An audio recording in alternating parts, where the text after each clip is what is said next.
ये जो सारी कॉर्पोरेट कंपनीज हैं, क्योंकि अगर आप देखें तो ये लॉ किसे अप्लाई होगा? लॉ सारी कंपनीज को अप्लाई होगा। छोटी से छोटी अगर एक व्यक्ति की भी कंपनी है, सोलोप्रेन्योर, उन्हें भी अप्लाई होगा कंपनी को। और अगर कोई लेट्स से जियो जैसी खरबोपति कंपनी है, उन्हें भी अप्लाई होगा। तो इन सारी बड़ी कंपनीज ने एक लॉबी बनाकर गवर्नमेंट से पूछा कि आपने इतना बड़ा लॉ आप लेके आ गए, लेकिन आपने हमसे पूछा भी नहीं कि इसमें क्या होगा क्या नहीं होगा, हम भी आपको कुछ सलाह दे सकते थे। तो गवर्नमेंट ने कहा ठीक है, अगर आप ऐसा कह रहे हैं तो एक काम करते हैं, अब हम लोग ओपन डिस्कशन फोरम्स रखेंगे। और उन डिस्कशंस में उन्होंने अलग अलग तरीके के लोगों को बुलाया, जहां पर लीगल फर्म्स थी, जहां पर प्राइवेट कंपनीज थी, जहां पर डिफेंस कंपनीज थी। इन कतई इतने सारे डिस्कशंस के बाद निकल के आया 2025 में लॉ का इम्प्लीमेंटेशन गाइडलाइंस, कि इसे लागू कैसे किया जाए। इसकी जो गाइडलाइंस है वो हमें मिली नवंबर 2025 में। आपने शायद न्यूज़पेपर में इसके बारे में पढ़ा होगा, शायद न्यूज़ चैनल्स ने भी इसके बारे में बात की होगी। जैसा आप जानते हैं कि बहुत बार जब भी कोई नई चीज आती है, नया लॉ हो या नया कुछ भी हो, उसे इमीडिएटली एक्सेप्टेंस नहीं मिलता। लोग कहते हैं कि अच्छा डेडलाइन कब है? 2027। अच्छा ठीक है, देख लेंगे, 2027 में देखेंगे, जैन फेब में कुछ ना कुछ कर लेंगे। अब इसी सोच को बदलने के लिए गवर्नमेंट ने काफी सारी चीजें पब्लिश की है। मेरे साथ हर्षवर्धन जी भी हैं। हर्षवर्धन मेरे साथ काम करते हैं साइबर क्रेस्ट कंपनी में। Hi Harshvardhan. Hi sir, good evening sir. आपने इतनी सारी कंपनीज के साथ बात की है। हर्षवर्धन कम से कम 20 या 25 कंपनीज के साथ बात कर चुके हैं डेटा प्राइवेसी एक्ट के बारे में। आपको क्या नजर आया इन सारे डिस्कशंस में? एक्चुअली सर, जितने कंपनी से मैंने इंटरेक्ट किया है, इट में भी स्कूल या फिर एक होटल होगा या फिर कुछ कॉलेज होगा, ये किसी के पास कोई आइडिया ही नहीं है कि ये ऐसे एक्ट है। और ये बोल रहे हैं कि ऐसे एक्ट कब आया था, ये पूछते, पहला सवाल यही पूछते। अब सवाल ये पूछते हैं कि ये एक्ट मेरे लिए कैसे बेनिफिट हो, यानी मेरा डेटा का जो प्रोटेक्शन रहता है वो सारे जो प्रोटेक्शन हम ही खुद करते हैं अपने साइबर सिक्योरिटी का डोमेन से। तो ये एक्ट इंप्लीमेंट करके मुझे फायदा ही नहीं मिलेगा, ऐसे सोचते हैं लोग। बहुत सारे एक्ट है ऐसे पहले, लेकिन डीपीडीपी जैसे यूनिक एक्ट जैसे होता है, तो ये पहले बार हो रहा है ऐसे। तो डेफिनेटली एक चेंज तो होने वाला है। जब मैं एक्सप्लेन करता हूँ उनको कि ये एक्ट क्या है, अपने लिए नहीं, अपने कस्टमर्स के लिए भी ये बेनिफिट होगा, डस्ट प्रोटेक्शन करने के लिए तो समझ में आता है। और उनको जैसे गैजेट होता है, गवर्नमेंट ऑफ इंडिया ने गैजेट की पब्लिश किया है, ये सब जब मैं शेयर करता हूँ और एक्सप्लेन करता हूँ एक्ट के बारे में, तो थोड़ा थोड़ा समझ में आता है और उसके बाद डिस्कशन आगे जाते हैं। तो बिल्कुल बिल्कुल, thank you so much Harshvardhan, thank you so much for sharing. लेकिन मेरे शुरू करने से पहले मैं जानना चाहूंगा, ओके, तो हम लोग शुरुआत करते हैं डीपीडीपीए से। पहले तो उसका लॉन्ग फॉर्म जान ले, digital personal data protection act. काफी लंबा नाम है लेकिन काफी यूजफुल नाम है, क्योंकि आपके और मेरे, हम सब डेटा प्रिंसिपल्स हैं। हम सबका डेटा हमसे मांगा जाता है रोज। और जो आप स्क्रीन पर देख रहे हैं ये सारे एग्जांपल्स, ये उसी के एग्जांपल्स हैं। अगर आप देखेंगे, मैंने कुछ फोटोज यहाँ पर दिए हैं। पहला है कि मैं एक बार किसी कैफे में गया था। मैं वहां पे कैफे में ऑर्डर देने से पहले उन्होंने मुझसे पूछा कि आपका डेटा हम लोग कलेक्ट कर रहे हैं और हम लोग इन चीजों के लिए उसे यूज करेंगे। और मुझे लगा कि अरे वाह, आप इन लोगों ने तो शुरुआत कर भी दी डीपीडीपीए की। दूसरी एक जगह है जहां पर उन्होंने एकदम कम से कम डेटा मांगना चाहा। एक और जगह थी, ये व्हाट्सएप का है, जहां पर वो आपको बता रहे हैं कि देखिए आपका डेटा सिक्योर रहेगा, जो भी आप या व्हाट्सएप में चैटिंग करेंगे वो सिक्योर है। ये जो चौथा फोटो मैंने लगाया है, ये है मेरे फोन का स्क्रीनशॉट। मैंने एक नया ऐप इंस्टॉल किया था। ऐप इंस्टॉल करते ही वो ऐप हमसे पूछता है कि आपको, मुझे कैमरा का एक्सेस चाहिए, मुझे माइक्रोफोन का एक्सेस चाहिए, स्टोरेज का एक्सेस चाहिए, फोटोज का एक्सेस चाहिए। तो ये एक्सेस हमसे हमेशा मांगा जाता है। तो मतलब क्या, कि हमसे हमारा डेटा डेली बेसिस पर पूछा जाता है और उसे कैप्चर भी किया जाता है। तो ये जो एक्ट है ये किस लिए है? सबसे पहले है कि जो जो भी डेटा वो हमसे लेंगे उसका वो लोग क्या करेंगे, उसकी ट्रांसपेरेंसी उन्हें रखनी होगी और रखनी ही होगी। क्योंकि कोई भी व्यक्ति जाके उस कंपनी से पूछ सकता है कि आपने मेरे डेटा के साथ क्या किया। अगर आप देखें तो सबसे कॉमन एग्जांपल जो हम लोग एक्सपीरियंस करते हैं बहुत बार होता है, अगर आपने किसी लोन के लिए अप्लाई किया, आपने आपके डॉक्यूमेंट्स दिए, आपके डॉक्यूमेंट्स देने के बाद 2-3 घंटे भी नहीं हुए और आपको कम से कम 20 से 25 लोगों के कॉल आ जाएंगे, personal loan, personal loan, personal loan. क्या आपके साथ ऐसा कुछ हुआ है? और एक और सिचुएशन है, दूसरी सिचुएशन है कि आपने नए मोबाइल के लिए या सिम कार्ड के लिए आपने आपके डॉक्यूमेंट्स दिए हैं उस प्रोवाइडर को, और ये डॉक्यूमेंट्स देते ही आपको कॉल्स आने शुरू हो जाते हैं कि आप हमारा सिम कार्ड क्यों नहीं ले रहे, और आप सोचते हैं कि अरे ये इनको कैसे पता चला मेरा मोबाइल नंबर, इन्हें कैसे पता कि मैं इस जगह पे रहता हूँ। तो ये सारे क्वेश्चन हमारे मन में आते हैं, क्योंकि जिस किसी व्यक्ति या कंपनी को हम लोग भरोसा करके हमारा डेटा देते हैं वो उसका दुरुपयोग ही करते हैं कई बार। मैं ऐसा नहीं कह रहा कि हर कंपनी ऐसा करती है, लेकिन काफी सारी कंपनीज ऐसा ही करती हैं। तो उन्हीं चीजों को स्टॉप करने के लिए अगर ऐसा कोई करे तो उनपे एक हेवी फाइन लगाने के लिए ये लॉ हमें हेल्प करता है। जैसे मैंने कहा कि इस लॉ का सबसे पहला पर्पस है lawful and transparent data processing. तो अगर समझिए आपने कोई नया फूड डिलीवरी ऐप इंस्टॉल किया, इंस्टॉल करते ही वो आपसे क्या डेटा मांगेगा, आपका एड्रेस, आपका फोन नंबर, आपका गूगल का लोकेशन, ये सारी चीजें उन्हें चाहिए आपको फूड डिलीवरी करने के लिए। लेकिन अगर उन्होंने आपका लोकेशन और आपकी डिटेल्स किसी लोन वाली कंपनी को बेच दी बैकएंड में, तो आप इसके ऐसा होने के बाद आप इसके बारे में क्या कर सकते हैं? 2027 से पहले आप कुछ नहीं कर सकते थे, लेकिन जब ये लॉ पूरी तरीके से लागू हो जाएगा 2027 मई में, उसके बाद आप डेटा प्रोटेक्शन बोर्ड को कंप्लेन कर सकते हैं कि मेरा डेटा इस कंपनी ने उसका दुरुपयोग किया and I want you to take action on them. और पता है कितने का एक्शन होगा? 100 करोड़ से लेके 250 करोड़ तक। और कुछ ही दिनों पहले मुझसे किसी ने पूछा था कि सर इस एक्ट को आप थोड़ा फिल्मी तरीके से बताइए, तब मैंने उनसे कहा था कि ये 250 करोड़ का फाइन जब किसी कंपनी पे पड़ता है तब कंपनी उठती नहीं, उठ जाती है। तो बहुत बार अच्छी चीजें करने के लिए दो चीजें चाहिए होती हैं। एक तो चाहिए कि गुडविल ऑफ हार्ट, कि मैं दिल से बिल्कुल अच्छा करना चाहूं, बिल्कुल मैं राम राज से ही आया हूं, और डर हो। लोग हेलमेट क्यों पहनते हैं? कुछ स्मॉल परसेंटेज के लोग हैं जो हेलमेट इसलिए पहनते हैं क्योंकि मेरी सेफ्टी हो, बाकी 95% लोग हेलमेट इसलिए पहनते हैं कि मुझे फाइन ना लगे। तो कोई डर होना चाहिए, तभी लोग फॉलो करते हैं। तो यहाँ पर डर किस चीज का है कि जो पेनल्टीज हैं वो इतनी हेवी हैं कि इतनी सारी कंपनीज अभी उसके लिए जागरूक हो रही हैं, और इस डर की वजह से वो इम्प्लीमेंट करना उन्होंने शुरू किया है। उसी की वजह से भारत की छोटी से छोटी कंपनी से लेकर बड़ी से बड़ी कंपनी तक सब लोग इस लॉ को अप्लाई करेंगे। लेकिन जब उनको पता चलेगा कि इसका इसका परिणाम क्या हो सकता है, तभी वो लोग इसको फॉलो करेंगे। तो ये था पहला पॉइंट। दूसरा पॉइंट कि ये लॉ इंपॉर्टेंट क्यों है, दूसरा आंसर है कंसेंट मैकेनिज्म। कंसेंट मैकेनिज्म मतलब हमसे परमिशन मांगी जाए कि समझो वो उसी फूड डिलीवरी ऐप को इंस्टॉल करते हुए आपसे वो लोग पूछ रहे हैं कि मुझे आपके कैमरा का भी एक्सेस चाहिए और आपकी लोकेशन का भी एक्सेस चाहिए। अब आप सोचेंगे कि फूड डिलीवरी ऐप का मेरे कैमरा से क्या लेना देना, मुझे नहीं देना मेरे कैमरा का एक्सेस, मुझे ये डेटा नहीं देना। उस टाइम पर आपको ना कहने की भी अनुमति होनी चाहिए, और यही सिखाता है डीपीडीपी एक्ट। मैं इसको भी और अच्छे से कवर करूंगा आगे। तो कंसेंट मैकेनिज्म, आपसे हर बार कंसेंट या परमिशन पूछी जाएगी। आप किसी होटल में चेक इन कर रहे हैं, चेक इन करने से पहले क्या होता है, हम लोग हमारा आईडी कार्ड निकाल कर उनको देते हैं, हमारा मोबाइल नंबर, ईमेल एड्रेस, वो सब कुछ लिख लेते हैं। अभी इन चीजों को लेने से पहले वो आपसे परमिशन पूछेंगे। अभी कल ही 8 अलग अलग राज्यों में काम करने वाले एक होटल ने हमें कंफर्मेशन दिया कि अभी वो ये इम्प्लीमेंटेशन शुरू करना चाहेंगे। तो हम उनके साथ यही करने वाले हैं कि उनके हर होटल में हम लोग एक कंसेंट मैकेनिज्म का डिवाइस इंस्टॉल करेंगे जो लोगों से परमिशन पूछेगा डेटा लेने से पहले।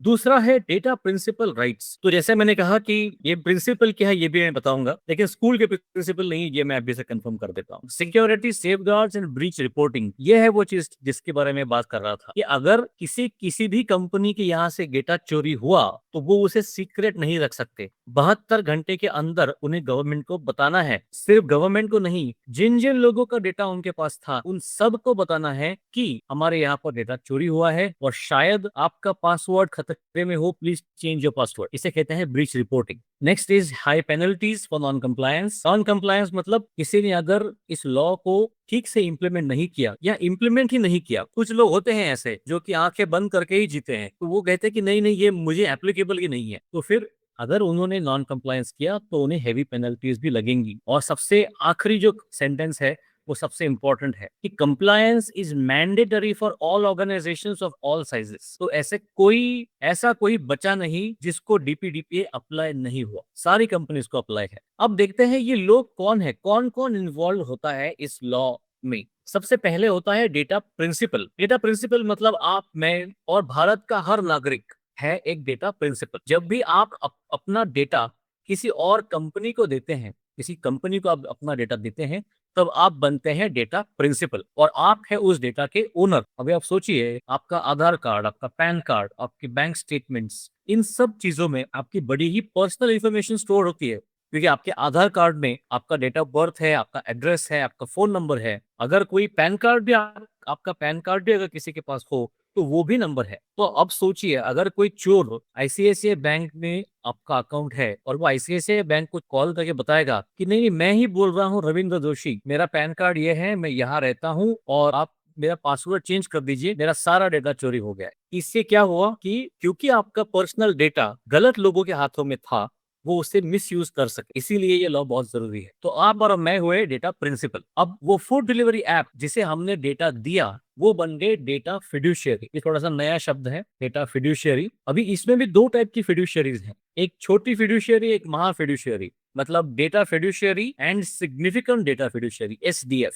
तो कोई भी कंपनी जो कि छोटी से छोटी कंपनी से बड़ी तक, वो सारी हैं डेटा फिड्यूशियरीज। लेकिन कुछ ऐसी कंपनी हैं जिनके पास हजारों नहीं, लाखों नहीं, करोड़ों इंडियंस का डेटा है उनके पास, करोड़ों इंडियंस का। अगर आप देखें एयरटेल या जियो या कोई भी आप बड़ी कंपनी ले लें, जिनका ग्राहकों का नंबर इतना बड़ा है कि they become significant data fiduciary. तो ऐसे बड़े लोगों पर जो जिम्मेदारियां होंगी वो भी ज्यादा होंगी। इसीलिए सिग्निफिकेंट डेटा फिड्यूशियरीज जो है, जो उन्हें उनकी जो रिक्वायरमेंट है वो कई ज्यादा है अगर आप कंपेयर करें डेटा फिड्यूशियरीज से। अब तक हमने क्या सीखा? अगर मैंने वो फूड डिलीवरी ऐप इंस्टॉल किया तो मैं बन गया प्रिंसिपल और data principal, food delivery app बन गया डेटा फिड्यूशियरी। अभी आपके डेटा का वो क्या कर सकते हैं? समझिए कि आजकल तो सारी ही कंपनी क्लाउड पे ही काम करती है, कोई खुद का सर्वर तो रखता नहीं है। वो उस फूड डिलीवरी ऐप ने आपका डेटा आपसे लेकर रख दिया एडब्ल्यूएस में या किसी भी क्लाउड में। अब वो जो क्लाउड है, जो गूगल ड्राइव हमने एग्जांपल दिया है यहाँ पर, वो क्या हुआ? वो बन गए डेटा प्रोसेसर। और जो सिक्योरिटी एप्लीकेशंस हैं, वो सिर्फ डेटा फिड्यूशियरी पर नहीं है, प्रोसेसर्स भी है। तो अगर मैंने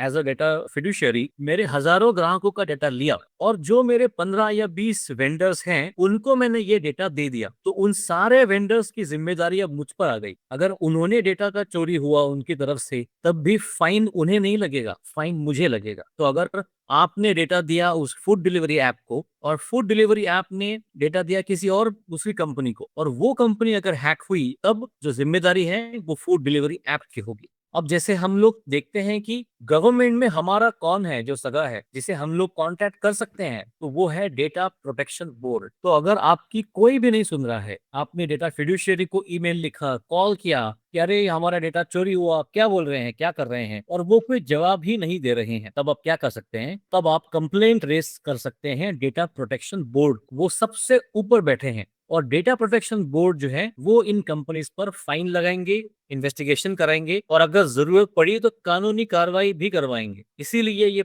एक्ट सच इतना महत्वपूर्ण क्यों है? क्योंकि जो आम आदमी है उनके पास कई सारे अधिकार आ गए हैं इस एक्ट की वजह से। अब इन अधिकारों की जो मैं बात कर रहा था, क्या है ये अधिकार? तो Harshvardhan, would you like to explain this? ये एक इंटरैक्टिव स्लाइड है जो यहाँ पे दिखाए। तो it is rights of a data principal, मतलब यानी आपका जो फंडामेंटल राइट्स होता है एज अ प्रिंसिपल, आप डेटा शेयर करने वाले हैं। आप किसी को भी, बीट आप हॉस्पिटल या फिर आप होटल जाते हैं या फिर आप एक रेस्टोरेंट में जाते हैं, तो आपका जो फंडामेंटल राइट्स होते हैं, what data I am going to share, तो ये जो डेटा सब कुछ, ये जो राइट्स है यहाँ पे दिखाए हैं। तो सबसे पहला राइट जो है, राइट टू एक्सेस इंफॉर्मेशन, मतलब जो भी डिटेल्स डेटा आपने शेयर किया है, कैसे प्रोसेस कर रहे हैं वो लोग और how are they using it, ये सब कुछ जो है वो राइट टू एक्सेस इंफॉर्मेशन में आएगा। और दूसरा जो राइट्स होते हैं, विड्रॉ कंसेंट, एक इम्पोर्टेंट राइट होता है। यानी आप सपोजिंग आप कुछ डेटा शेयर किया है, एक एग्जांपल दूंगा आपको। सपोजिंग अपने बच्चे ने एक स्कूल में अपने रखा है और अपने 2 साल के बाद वो स्कूल से विड्रॉ करके दूसरा स्कूल में डाल, तो वो ओल्ड स्कूल से आप अपना डेटा नहीं चाहिए तो आप राइट टू विड्रॉ कंसेंट आप डाल सकते, यानी आप you don't want the data to be there, वो मोस्ट इंपॉर्टेंट चीज है। और उसके बाद है राइट टू करेक्शन और निरेशन। सपोजिंग आपका डेटा में कुछ गलती है, अपने नाम का एरर है या नंबर में कुछ एरर है, वो इरेज करके हम ये करेक्ट कर सकते हैं, तो वो भी आपका राइट होता है। तो डेटा फिड्यूशियरी कैन नॉट से कि ये अभी हमने डाल दिया और ऐसे ही रहेगा, नहीं, ऐसे नहीं होता है। आप हमेशा ये राइट यूज करके आप वो करेक्ट कर सकते हैं। और उसके बाद और 3 राइट्स जो है वो है राइट टू ग्रीवेंस रेडिस। इसका मतलब क्या होता है कि सपोजिंग आपको कुछ ठीक नहीं लगा तो ये ग्रीवेंस मैकेनिज्म होते हैं ना सारे कंपनीज में। अगर आप स्विगी में भी जाके कुछ फूड ऑर्डर किया, खाना ऑर्डर किया है, तो उसमें ग्रीवेंस मैकेनिज्म होते हैं ना, तो यहाँ पे भी राइट टू ग्रीवेंस रेडिस होते हैं, जो वो आपको जो कंप्लेंट्स है ना, तो वो सब आपको कंप्लेंट रजिस्टर करके आपको सोल्यूशन आपको दे देंगे। तो ये राइट फोकसेस ऑन वो कंप्लेंट करके वो एड्रेस कैसे करते हैं, वो सब कुछ ग्रीवेंस रेडिस में वो आएगा। उसके बाद आते हैं और 2 राइट होते हैं, जो है राइट टू नॉमिनेट। सपोजिंग मैं खुद नहीं करना चाहता हूँ तो मैं किसी और को नॉमिनेट करके ये आपको वो कर सकता हूँ। मैं एक और चीज है यहाँ पे, जो right to be inform. Supposing आपने कुछ कंपनी में रजिस्टर किया है एज ए इन्वेस्टर और शेयर होल्डर की, जस्ट एक एग्जांपल दे रहा हूँ आपको, तो ये राइट टू बी इन्फॉर्म जो है वो कंपनी आपको वो इन्फॉर्मेशन देना चाहिए कि आपका डेटा कैसे यूज कर रहे हैं और सब कैसे रखा है, वो मोस्ट इम्पोर्टेंट चीज है। तो ये जो इंटरेक्टिव, ये जो जैसे हमने इंटरेक्टिव कार्टून या फिर आप एनिमेशन की तरफ से यहाँ पे दिखाए, ये आपको सही तरफ से आपको पता होगा कि ये सब कैसे होता है। तो ये एक एग्जांपल है rights of a data principal, जो डीपीडीपी एक्ट में ये सब मोस्ट फंडामेंटल चीज होते हैं, किसी को पता नहीं है ये सब जो राइट्स होते हैं। तो this is one of the most important part. और जी सर, आप कुछ बोल रहे थे? हाँ हाँ, मैं जस्ट कह रहा था कि आपने एक बहुत बड़ा ही इंपॉर्टेंट पॉइंट कहा कि कंपनी आपको ना नहीं कह सकती कि मैं क्यों दूं, हम नहीं बताएंगे आपको हमने आपके डेटा के साथ क्या किया। ऐसा आप ऐसा नहीं कह सकते हैं। और जो एक और बड़ी इंपॉर्टेंट चीज कही वो थी राइट टू नॉमिनेट। यस अगर समझो कोई जैसे अगर मेरे पिताजी का काफी सारा डेटा अलग अलग कंपनीज के पास है, उन्हें लगता है कि जैसे वो इंश्योरेंस करते हैं, विल बनाते हैं, वैसे ही उनके डेटा का आगे क्या होगा उसके लिए भी वो किसी कंपनी को, समझो कोई इंश्योरेंस कंपनी हो, तो वो इंश्योरेंस कंपनी को बता सकते हैं कि मेरे बाद मेरे डेटा का अधिकारी ये बंदा होगा, ये मेरा बेटा है, ये होगा। यह है राइट टू नॉमिनेट। ये सारे अधिकार हैं, और यही सारे अधिकार जो कि बहुत बहुत ही जरूरी भी हैं। और जो आखिरी वाला जो अधिकार था, जो कि अबाउट डेटा प्रोसेसिंग, इसका यह अर्थ यह है कि समझिए कि अभी आपका डेटा आपने दिया था उस फूड डिलीवरी ऐप को, जो जिन्होंने उसको रखा था भारत में अभी तक, अब उनका मैनेजमेंट चेंज हो गया और नए मैनेजमेंट ने कहा कि अब नहीं, अब ये डेटा यहाँ नहीं होगा। नाइजीरिया में जो है ना स्टोरेज बहुत चीप है, अब आपका सारा डेटा हम लोग नाइजीरिया में रखेंगे। तो बिना किसी को बताए वो अपना डेटा मूव कर देंगे वहां पर, ऐसा भी नहीं चलेगा, उन्हें इन्फॉर्म करना पड़ेगा अबाउट द डेटा मूवमेंट। तो समय को ध्यान में रखते हुए हमने कुछ और पॉइंट्स भी रखे हैं जो हम आपके साथ शेयर करना चाहते हैं। जैसे कि अगर कंपनी जिसे इंप्लीमेंट करती है तो वो लीगल लायबिलिटी से बच सकती हैं। हम एज अ डेटा प्रिंसिपल जब भी हम किसी नई कंपनी के साथ जुड़ेंगे तब हमारा उनमें विश्वास बढ़ेगा, अगर हमें पता है कि उन्होंने ये सारी चीजें की हैं जो कि अप्लाइड हैं, जो कि बताई गई हैं इस लॉ में। जैसे एक और अधिकार जो हमें मिला है, एक और इंफॉर्मेशन जो हमें मिलेगी, उन्होंने कहा है कि कंप्लेंट करने के लिए जो अधिकारी होंगे उस कंपनी में, उनका नाम, उनका डिटेल्स उस कंपनी के वेबसाइट पर पता होना चाहिए। हर कंपनी को यह बोला गया है आपकी वेबसाइट पर ग्रीवेंस के लिए जो व्यक्ति है उनके डिटेल्स उन्हें पब्लिश करने पड़ेंगे, otherwise they will be non compliant. अच्छा, डेटा की हम लोग बात कर रहे हैं। डेटा मतलब क्या, कौन से टाइप का डेटा है, क्योंकि ये कोई मामूली हिंदी शब्द तो है नहीं डेटा। तो क्या है ये डेटा, राइट? कौन से टाइप का डेटा हम लोग बात कर रहे हैं? एक तरीके का डेटा हुआ हमारा फोटो। आपका फोटो आपने किसी कंपनी को दिया, उस फोटो का किसी ने दुरुपयोग नहीं करना चाहिए। अभी कुछ ही महीनों पहले एक एआई कंपनी के ऊपर बहुत बड़ा केस हुआ, और वो केस इसलिए हुआ कि उस एआई कंपनी का जो सॉफ्टवेयर था वो थोड़ा सा अच्छा नहीं था, सिक्योर नहीं था। कुछ मिस्चीवियस और कुछ कुकर्मी लोगों ने उस वेबसाइट को एक प्रॉम्प्ट दिया कि किसी का भी फेस यूज करके आप मेरे लिए अश्लील फोटो बनाएं, और उस एआई वेबसाइट ने वो फोटो बना भी दिए और उसमें रियल लोगों के फोटो उसमें डाल दिए। अब क्या हुआ कि उस एआई वेबसाइट ने रियल लोगों के फोटोज यूज किए खुद को ट्रेन करने के लिए, और उसे यूज भी किया आउटपुट देने के लिए। उन लोगों से कभी नहीं पूछा कि आपका डेटा क्या हम यूज कर सकते हैं या नहीं। इसके एक दूसरा स्वरूप मैं आपको देता हूं कि समझो आपने आपके बच्चे को एक अच्छे स्कूल में दाखिला दिलाया है, और as a process of that उसका फोटो भी उन्होंने लिया, लेकिन कल को आपको पता चलता है कि वही फोटो उन्होंने यूज किया है एक पोस्टर में, और पूरे शहर में पोस्टर लगे हुए हैं जहाँ पे आपकी बेटी का भी फोटो उसमें है। अब उन्होंने कोई गलत चीज के लिए तो फोटो यूज नहीं किया, लेकिन उन्होंने आपकी परमिशन नहीं ली इसको, इसे करने से पहले। ये होती है ताकत कंसेंट की और पर्पस की। अगर मैं किसी से डेटा ले रहा हूँ सिर्फ रजिस्ट्रेशन के लिए, वो मेरा पर्पस है। अगर मैं रजिस्ट्रेशन छोड़ के उसको यूज कर रहा हूँ मार्केटिंग के लिए, मैं उसे यूज कर रहा हूँ कैंपेन्स के लिए, सेल्स के लिए, या उसे किसी को बेच रहा हूँ, इसका मतलब है कि मैं उस पर्पस से कुछ और ही कर रहा हूँ और ये इलीगल है। अब देखिए, हम हमारे आजकल फोन में, किसी भी फोन में ऑथेंटिकेशन के लिए क्या यूज करते हैं? पासवर्ड नहीं यूज करते हैं, अंगूठा यूज करते हैं, फिंगरप्रिंट। तो आपने किसी वेबसाइट की ऑथेंटिकेशन के लिए आपका फिंगरप्रिंट अगर दिया, वो भी तो डेटा है जो कि उनके पास है। इसके बाद हुआ आपका एक्सेस लॉग। अगर वो आपका मोबाइल लोकेशन ट्रैक कर रहे हैं उस वेबसाइट में, तो जो आपका जियो लोकेशन जो है, आपका गूगल मैप का लोकेशन, वो भी तो आपका पर्सनल डेटा है। भले ही उसमें आपका नाम ना हो, आपका फोन नंबर ना हो, भले ही उसमें आपका फोटो ना हो,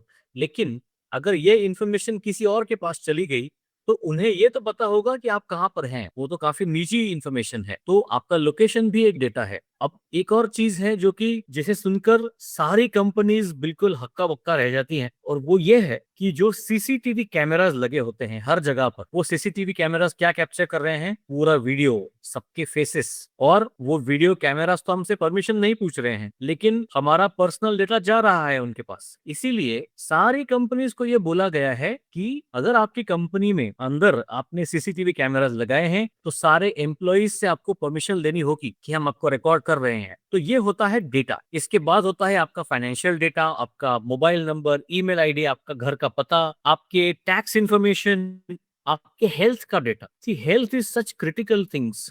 आप बहुत बार जब हम लोग किसी अस्पताल जाते हैं, तब वो हमारा कितने सारे रिपोर्ट्स वो तैयार करते हैं। आपका ब्लड रिपोर्ट, आपका शुगर रिपोर्ट, आपका फुल हेल्थ चेकअप का रिपोर्ट, ये सारा डेटा उनके पास है। अब एक बार हमारी तबीयत ठीक हो गई, फिर हम तो नहीं सोचते हैं कि उसके आगे क्या हुआ, लेकिन हॉस्पिटल्स भी इस डेटा को मिसयूज कर सकते हैं, बेच सकते हैं हमारे परमिशन लिए बिना। तो इसीलिए सारी मेडिकल इंडस्ट्री को भी यही बोला गया है कि इस सारे टाइप के डेटा को आपको सेव करना है। तो अब मैं आखिरी 2-3 स्लाइड्स पर आऊंगा, उसके बाद हम लोग क्वेश्चंस ले सकते हैं। अभी मैं मेरी स्क्रीन शेयर करता हूं, और ये है वो, अगर मैं धुरंधर वाली स्टाइल में कहूँ तो ये है वो बम्पर शेयर वाली स्लाइड, जिससे कि सब लोग डरते हैं। सबसे पहला है पेनल्टी अप टू 250 करोड़। अगर एक कंपनी डेटा ब्रीच को प्रिवेंट नहीं कर सकी, ये गवर्नमेंट का अच्छे शब्दों में कहने का तरीका है, लेकिन कहना उन्हें यही है कि अगर कंपनी में डेटा ब्रीच हुआ तो उन्हें 250 करोड़ तक का फाइन लग सकता है। दूसरी बात देखिए, अगर डेटा ब्रीच हुआ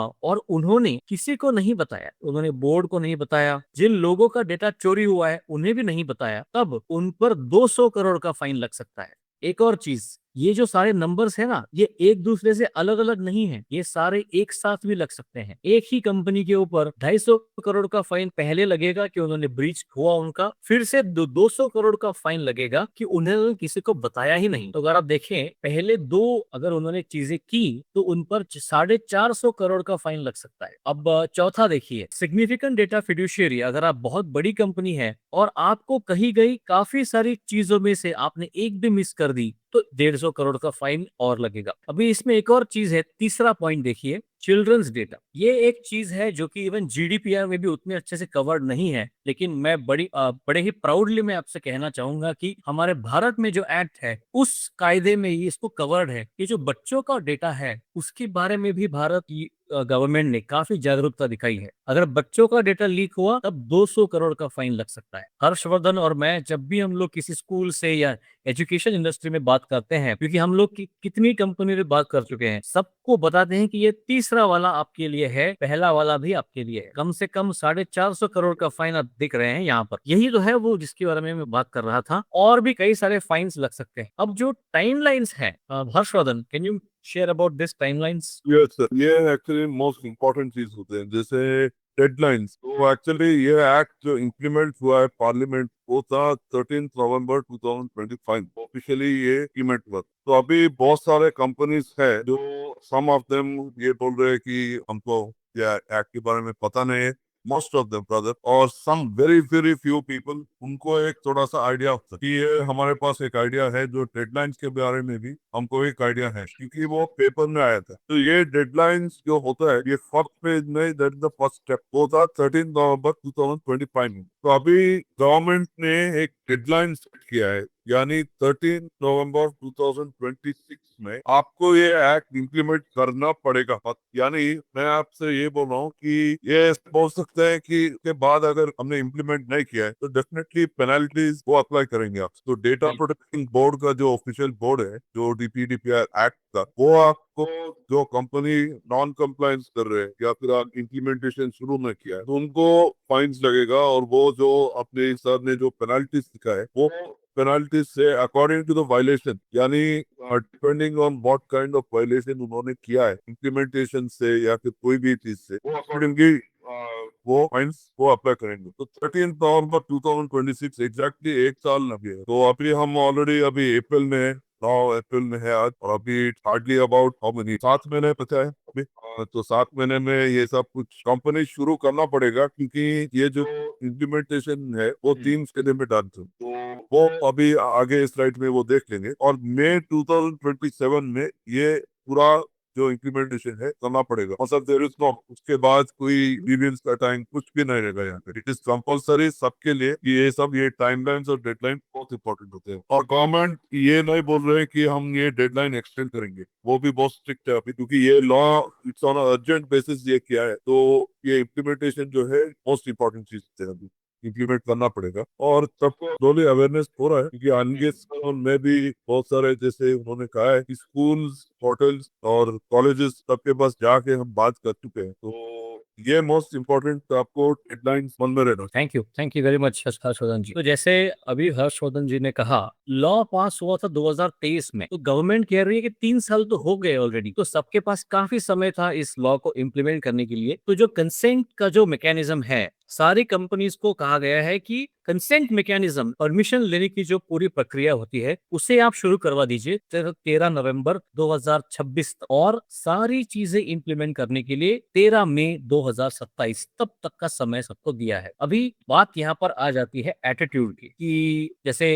इंडिया में बहुत बार हम लोग देखते हैं कि नजरिया ऐसा होता है कि जो भी डेडलाइन है उसके कुछ दिनों पहले हम लोग शुरू करेंगे, या काफी लोग तो उसके बारे में सोचना शुरू करेंगे सीरियसली। तो आईटी टैक्स रिटर्न फाइलिंग हो या कोई भी और भी चीज हो, लेकिन साल भर की मेहनत कोई 7 दिन में तो नहीं कर सकता। वैसे ही ये जो पूरी कायदे को इम्प्लीमेंट करने की जो पूरी प्रोसेस है वो काफी लंबी है, और इसीलिए इस वेबिनार में हम लोगों ने जो जो चीजें डिस्कस की हैं वो 2 तरीके से हम लोग उसको देख सकते हैं, 2 नजरियों से। पहला नजरिया है कि अगर हम लोग एज एन इंडिविजुअल भारतीय नागरिक, हमें इससे क्या प्रोटेक्शन मिला है, इसके बारे में हम जान पाए, ये है पहला। वो बहुत जरूरी भी है, क्योंकि कल को अगर कुछ होता है आपके डेटा के साथ, तो आपको पता होना चाहिए कि इसके साथ हम लोग क्या कर सकते हैं। और सिर्फ आपको नहीं, एक जागरूक नागरिक वही है जो कि खुद तो अपडेटेड रहे ही, लेकिन अपने दोस्तों को, अपने पड़ोसियों को, अपने रिश्तेदारों को, अपने फैमिली मेंबर्स को भी जागरूक कराए। तो आज आपने जो जो चीजें यहाँ पर सीखी हैं, आप अपने फ्रेंड्स को बताइए, आपकी फैमिली को बताइए, ताकि उन्हें भी पता हो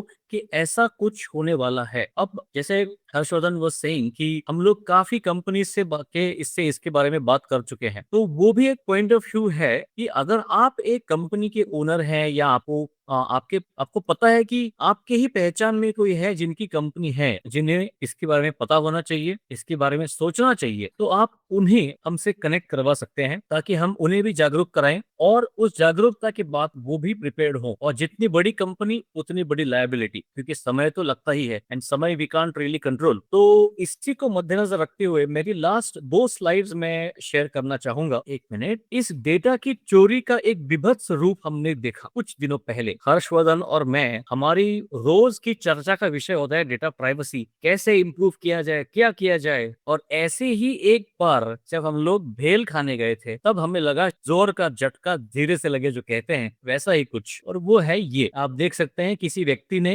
क्रेडिट कार्ड का फॉर्म भरा था, और वो फॉर्म पूरा उन्होंने लीक करके उसका भेलपुरी का प्लेट बना दिया। एंड देन डेटा प्राइवेसी जो है, तो इसी से तो शुरुआत होती है जागरूकता की। इसी के साथ मैं आप सबसे पूछना चाहूंगा कि अगर आपके मन में कोई क्वेश्चन है, you can unmute and you can ask that question. Hello sir, good evening. Good evening. तो मेरा क्वेश्चन ये है कि जैसे कि फेसबुक है, हम बात करते हैं अपने मतलब कि इंडिविजुअल फैमिली के या दोस्तों के साथ कि हम कल से जिम जाना चाहते हैं हाँ। या फिर हम कुछ एक्टिविटी करना चाहते हैं, तो हम देखते हैं कि लाइक वो सोशल मीडिया में भी हमको वही चीज दिखाई जाती है। जैसे कि हमने बात की जिम की, तो हम हमारे सोशल मीडिया में भी वैसी ही फील्ड हो जाती है कि जिम जिम के रिलेटेड सब कंटेंट दिखता है। बिल्कुल तो क्या इससे रिलेशन है ये एक्ट से? बिल्कुल है, बिल्कुल रिलेशन है। अगर लोग ऐसा कि पहले क्या होता था कि कोई एक व्यक्ति क्या कर सकता था कि वो एक पोस्ट लिखेगा फेसबुक पर या किसी को ईमेल करेगा, लेकिन अभी क्या होगा जब ये लॉ पूरी तरीके से आ जाएगा तब अब डेटा प्रोटेक्शन बोर्ड को कह सकते हैं कि मेरा माइक यूज किया गया मुझे पूछे बिना, तब डेटा प्रोटेक्शन बोर्ड जो है उनके ऊपर इन्वेस्टिगेशन कर सकता है और फाइन भी लगा सकता है अगर सच में उन्होंने ऐसा यूज किया है। तो पहले हम हतबल थे, हमारे पास कुछ नहीं था, कोई कोई अधिकार नहीं था, अब अधिकार होगा ये सवाल पूछने का। एक लॉयर है, एक बहुत अच्छे लॉयर हैं जिन्होंने एक वेबसाइट बनाई है जिसका नाम है dpdpa.com। तो अगर आप dpdpa.com पर जाएंगे तो वहां पर मुफ्त में उन्होंने एक कोर्स भी बनाया है जहां पर आप फ्री में वो कोर्स करके आपके पास एक सर्टिफिकेट भी आएगा। और अगर आपको टेक्निकली इसको जानना है तो आप उस कोर्स को देख सकते हैं। और अगर मैं जॉब की पर्सपेक्टिव से कहूं तो डेटा प्रोटेक्शन एनालिस्ट नाम की एक नई पोजीशन तैयार हुई है जो कि पहले नहीं थी, 2 साल पहले बिल्कुल भी नहीं थी, 1.5 साल पहले भी नहीं थी। अभी एक नई अपॉर्चुनिटी निकल के आई है मार्केट में। और सबसे खास बात मालूम है इसकी क्या है? खास बात यह है कि अगर आप नॉन टेक्निकल फील्ड से आते हैं और आपको अगर डेटा प्राइवेसी में आना है तो जो टेक्निकल चीजों की इंफॉर्मेशन होनी चाहिए वो रिक्वायरमेंट बहुत ही कम है। तो आपको technical industry, cyber security industry में आने के लिए ये काफी अच्छा रास्ता बन गया है because of data privacy as a new career field जो कि उभर के आई है बहुत ही नए नए में। सर मेरा एक क्वेश्चन ये है कि जो डीपीडीपी एक्ट है वो ऑर्गेनाइजेशंस जो पर्सनल डेटा है वो उसको सिक्योर करने की उसकी जिम्मेदारी है, लेकिन कई बार जो गूगल डॉकिंग जैसी जो टेक्निक है उससे हमें पब्लिकली जो एक्सपोज सेंसिटिव डेटा जो हमें मिलते हैं, तो इसी केसेस में जो अकाउंटेबिलिटी है वो किसकी मानी जाएगी और ये डीपीडीपी एक्ट का वायोलेशन माना जाएगा? बहुत ही उम्दा क्वेश्चन और भाई बड़ा ही पेचीदा प्रश्न पूछा है आपने। और ये जो पेचीदापन है ये हमें फ्यूचर में दिखने वाला है कि जो करंटली जो हुआ है मार्केट में, जो करंटली जो डेटा ऑलरेडी घूम रहा है उसका क्या, उसकी जिम्मेदारी कौन लेगा? लोग एक कैसे प्रूव करेंगे कि ये डेटा मुझसे ही लीक हुआ है? तो मुझे लगता है कि ये जो भी चीज है इसके ऊपर और चर्चाएं होंगी। और इसका एक काफी अच्छी चीज कही थी किसी ने एक वेबिनार में कि डीपीडीपीए का जो फ्यूचर आपको दिखेगा वो फ्यूचर आपको दिखेगा लॉ केसेस के थ्रू, कि सुप्रीम कोर्ट में किसी का केस चल रहा है जहां पर इस प्राइवेसी के ऊपर और चर्चा होगी। So that is where you will get to see this. दूसरा है कि अगर कोई फॉरेंसिक एनालिसिस करेगा तो शायद कुछ पता चल सके। अब अगर मैं देखूं कि अगर मैं किसी एक व्यक्ति का नाम लेके उनका pan card, okay let's say Rahul Joshi pan card, अगर मैं डालता हूं गूगल पर and I go to images और मुझे एक्चुअली 2-3 राहुल जोशी के पैन कार्ड का फोटो वहां मिल गया, हाउ वुड वी नो कि वो डेटा बाहर कैसे आया? अभी तक तो कोई डिजिटल ट्रेस नहीं है, लेकिन जब आपने एक बार किसी को डेटा दिया तब आपका डेटा उनके नेटवर्क में आ गया, तब उसका ट्रेस बन गया। अब एक लॉजिकल प्रूफ है कि इस कंपनी ने आपका डेटा लिया। तो ये डेफिनेटली एक चीज होगी जिसकी वजह से हम अपने